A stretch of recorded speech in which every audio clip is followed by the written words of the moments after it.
Hello hi അസ്സലാമു അലൈക്കും. എല്ലാവർക്കും സുഖമല്ലേ? മഴയും വെള്ളപ്പൊക്കവും ഒക്കെയാണല്ലേ. എല്ലാവരും പുറത്ത് പോകുമ്പോഴൊക്കെ സൂക്ഷിക്കണം കേട്ടോ. നമുക്കിന്ന് വളരെ ടേസ്റ്റി ആയിട്ട് എന്നാലും ഉണ്ടാക്കാൻ വളരെ എളുപ്പമായിട്ടുള്ള കുമ്പളങ്ങ മോര് കറി അഥവാ ഇളവൻ മോര് കറി വെക്കുന്നത് എങ്ങനെയാണെന്ന് നോക്കാം. ഇനി ആരും മോര് കറി ഉണ്ടാക്കാൻ അറിയില്ല എന്ന് ഈ വീഡിയോയ്ക്ക് ശേഷം പറയില്ല.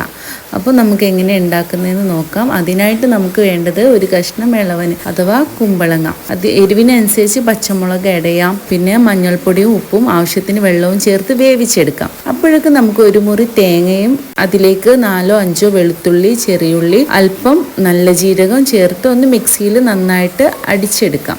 ഇപ്പോൾ നമ്മൾ തയ്യാറാക്കി വെച്ചിരിക്കുന്ന തേങ്ങ ഉണ്ടല്ലോ, ഇവ അടിച്ചെടുത്ത ശേഷം നമുക്ക് വേവിച്ച് വെച്ചിട്ടുള്ള ഇളവനിലേക്ക് ഒഴിച്ചു കൊടുക്കാം. 1-2 മിനിറ്റ് അത് ഒഴിച്ച് തിളപ്പിച്ച ശേഷം മോര് കൂടി നമുക്ക് ചേർക്കാം. തൈരാണ് നിങ്ങൾ ചേർക്കുന്നതെങ്കിൽ ഒന്ന് കട്ട ഉടച്ചെടുക്കണം. മോരാണെങ്കിൽ നിങ്ങൾക്ക് ഡയറക്റ്റ് തന്നെ ചേർക്കാം. ഈസിയാണ്, മോരുകറി റെഡിയായി. ഇനി ഇത് നമുക്ക് വറവിനായിട്ട് വേണ്ടത് ഇതിലേക്ക് കടുക്, ചെറിയുള്ളി, ഉലുവ, വറ്റൽമുളക്, കറിവേപ്പില, ഇത്രയും ഇത് ഓരോന്നും നമ്മൾ വറുത്തെടുക്കുക. ആദ്യം കടുക് പൊട്ടിച്ച് അതിലേക്ക് ചെറിയുള്ളി ഇട്ട്, ഉലുവ ഇട്ട്, വറ്റൽമുളക് ഇട്ട്, കറിവേപ്പില ഇട്ട്, അത് ഓരോന്ന് പറയണ്ടല്ലോ. അങ്ങനെ നമുക്ക് വറുത്ത ശേഷം ഈ ഉണ്ടാക്കി റെഡിയാക്കി വെച്ചിരിക്കുന്ന മോരുകറിയിലേക്ക് ഒഴിച്ച് ഒരു 2 മിനിറ്റ് അടച്ചു വെച്ച് തുറന്ന് നോക്കുമ്പോൾ നല്ലൊരു സ്മെല്ലും, നിങ്ങൾ കഴിച്ചു നോക്കിയാൽ നല്ല ടേസ്റ്റി ആയിരിക്കും. എല്ലാവരും ഒന്ന് ട്രൈ ചെയ്ത് നോക്കാം. Okay, bye, thank U.